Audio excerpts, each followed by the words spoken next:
Avant de commencer, laisse-moi te dire pourquoi tu dois écouter cette histoire jusqu'au bout. Parce que je sais, dans ce moment même, quelque part en toi, il y a cette question qui revient. Est-ce que je dois effacer une partie de moi-même pour réussir ici en France?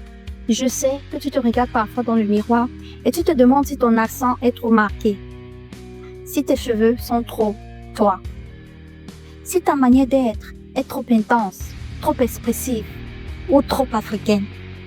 Je sais que tu es fatigué de cacher ta lumière pour ne pas déranger, fatigué de te faire petite pour être accepté. Cette histoire, je vais te la raconter pour te dire stop. Regarde Aya Nakamura.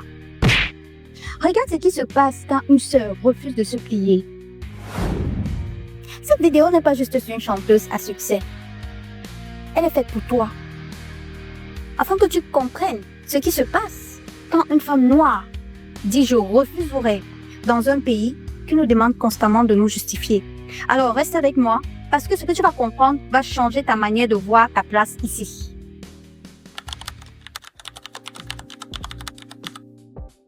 « 8 milliards de streams, l'artiste francophone numéro 1 au classement mondial. Grâce à elle, la France est sur la carte musicale internationale. Et pourtant, ici, en France, on parle encore de sa vulgarité.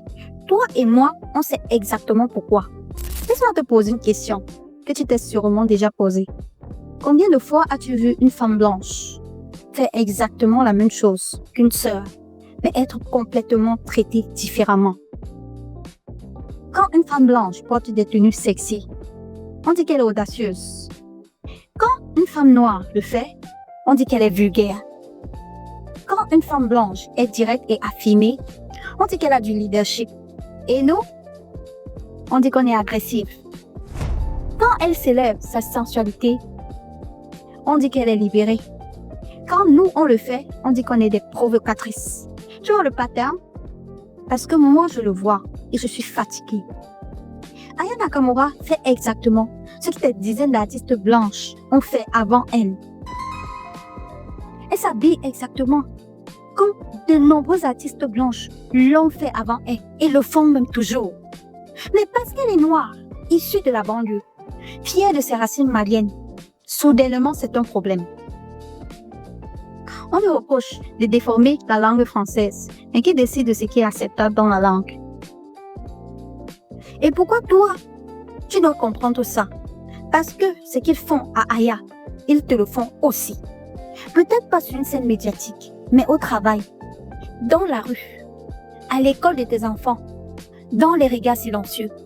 Ce double standard ne parle pas d'Aya. Il parle de ce qu'on attend de nous. L'invisibilité, la conformité, le silence. Et si on refuse, on paie le prix.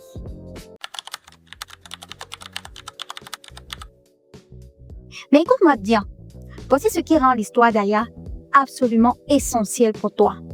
Face au mépris, face aux attaques, face à tous ces gens qui voulaient la faire rentrer dans leur case, elle a dit non. Aya, change ta manière de chanter. Non. Aya, habille-toi plus sobrement. Non. Aya, sois plus respectable. Ah, ce mot respectable. Celui qu'on utilise toujours pour nous discipliner, nous les femmes noires. Comme si notre existence libre était un défaut à corriger. Et tu sais quoi? Elle a encore dit non. Et pourquoi c'est crucial pour toi? Parce que chaque non qu'Aya prononce, c'est un oui pour toi. Oui, tu peux garder ton accent si tu veux. Oui, tu peux porter tes cheveux naturels. Oui, tu peux être fier de tes racines. Oui, tu peux prendre de la place. Oui, tu peux être libre. Tu vois, ma sœur, on a grandi avec ce message qu'il fallait être 2 fois meilleur pour avoir la moitié de la reconnaissance. Qu'il fallait se laisser, s'adoucir, se cacher, s'excuser d'exister. Mais regarde Aya, elle n'est pas 2 fois meilleure, elle est elle-même. Complètement et elle domine. Elle n'a pas attendu leur permission, elle a pris sa place. Et elle nous montre que c'est possible. Alors je te pose la question, qu'est-ce que tu refuses aujourd'hui? Quel nom tu as besoin de prononcer?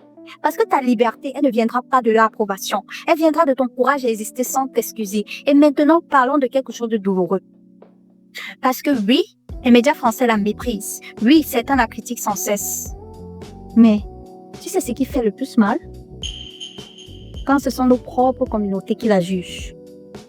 Quand ce sont d'autres sœurs qui relaient ces critiques.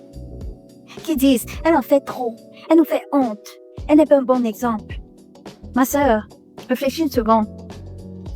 Qui t'a appris à avoir honte d'une femme noire qui prend de l'espace? On a intériorisé tellement de choses. On a appris à nous surveiller les unes les autres, à nous rappeler à l'autre.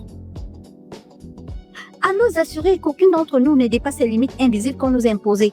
Mais regarde ce qu'on perd quand on fait ça. On perd l'opportunité de célébrer l'une des nôtres qui a réussi de manière extraordinaire. Une sœur qui représente la France partout dans le monde. Mais vous imaginez, on perd la chance d'avoir un modèle pour nos filles qui leur dit vous pouvez être vous-même et réussir. On perd la possibilité de nous soutenir, de nous élever et de nous protéger. Et surtout, on perpétue nous-mêmes le message qui nous oppresse. Rentre dans le rang, ne te fais pas remarquer, sois sage. Il est temps qu'on arrête ça, franchement. Tant qu'on comprenne que quand on critique Aya pour sa vulgarité, on utilise leurs mots, leurs critères, leur vision de ce qu'une femme noire devrait être. Aya Nakamura n'a pas à correspondre à l'image de la femme noire respectable qu'il veut lui imposer. D'ailleurs, aucune d'entre nous nous le doit. Elle est libre de faire ce qu'elle veut. Et à ce que je sache, elle est de très loin l'artiste féminine la plus sexy de la planète comme les gens le prétendent. Maintenant, parlons de ce que l'histoire d'Aya change concrètement pour toi, pour ta vie. Quand tu entends les critiques, demande-toi, est-ce que je dérange parce que je fais quelque chose de mal ou parce que je prends une place qu'on ne voulait pas me donner? Laisse-moi te dire que très souvent, c'est la deuxième option. La deuxième leçon à retenir. Ton authenticité est ton pouvoir. Pas ta version lycée. Pas ta version acceptable. Toi, avec ton accent. Avec ton style. Avec tes références. Avec ta culture. C'est ça qui te rend unique. C'est ça qui te rend puissante. Troisième leçon. Ta liberté fait peur. Quand tu vis en cage depuis longtemps, voir quelqu'un voler te fait peur. Ne te rends plus petite pour assurer ceux qui ont peur de ta liberté. S'il le faut, n'hésite pas à voler ta liberté. Quatrième leçon. Le succès est ta meilleure réponse. Pendant qu'il parle de toi, construis. Pendant qu'il te juge, avance. Pendant qu'il te critique, gagne. C'est ça qu'Aya fait et toi aussi tu peux le faire. Et la leçon la plus importante, celle que je veux que tu graves dans ton cœur, tu ne dois jamais demander la permission d'exister pleinement. Ni à la France, ni à ton entreprise, ni à ceux qui te regardent de travers dans le métro. À personne. Ta présence ici n'est pas une faveur qu'on t'accorde, c'est ton droit. Ta place d'être dans ce pays, tu la prends, tu ne la mendies pas. En mon souvenir, ils étaient les premiers à venir chez nous, donc tu ne la mendies pas. Alors, voilà pourquoi je t'ai raconté cette histoire aujourd'hui. Pas parce qu'Aya Nakamura a besoin qu'on la défende. Elle va très bien. D'ailleurs, tu connais les nouvelles. Elle a vendu 240 000 billets pour les 3 stades de France. Son producteur a précisé qu'elle totalise 7 milliards d'écoutes dans le monde. Pendant qu'on parle, elle remplit les stades et compte ses millions de streams. Mais parce que toi, tu as besoin d'entendre que c'est possible. Possible de réussir sans te régner. Possible de briller sans t'excuser. Possible d'être libre, même ici, dans un système qui n'a pas été conçu pour toi. Oui, il y aura du mépris. Oui, il y aura des critiques. Oui, ce sera parfois dur. Mais regarde Aya. Il la méprise et elle gagne quand même. Il la critique et elle brille quand même. Ils essaient de la diminuer et elle grandit quand même. Ma sœur, je ne sais pas où tu en es dans ta vie en ce moment. Peut-être que tu hésites à postuler pour ce poste. Peut-être que tu te retiens de lancer ce projet. Ou alors peut-être tu te demandes si tu dois calmer un peu ton style pour être prise au sérieux. Mais laisse-moi te dire quelque chose, tu es déjà légitime. Tu es déjà assez bien. Tu n'as pas besoin de te faire petite pour mériter ta place. Par exemple, Aya, pas forcément dans la musique, mais dans l'attitude, dans le refus de se plier. dans la fierté d'être pleinement soi-même. Le monde va essayer de te mettre dans une case. Ça, c'est sûr à 100%. Même dans nos communautés noires, plusieurs vont vouloir te mettre dans une case. Refuse. Crée ta propre catégorie.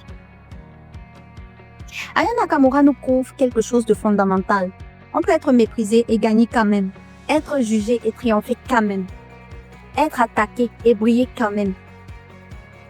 Et toi aussi tu le peux. Alors arrête de demander la permission. Arrête d'attendre qu'on te dise que tu es assez bien. Arrête de te faire petite. Prends ta place. Assume qui tu es et brille. Ma soeur, brille sans t'excuser. Parce que ta liberté n'est pas négociable et ton succès ne dépend pas de leur approbation. Aya Nakamura te le montre. Maintenant, c'est à toi de jouer. Si tu n'es pas encore abonné, abonne-toi et active la cloche de notification pour ne pas manquer nos prochaines vidéos. Et si tu as aimé cette vidéo, n'hésite pas à nous partager ton avis en commentaire.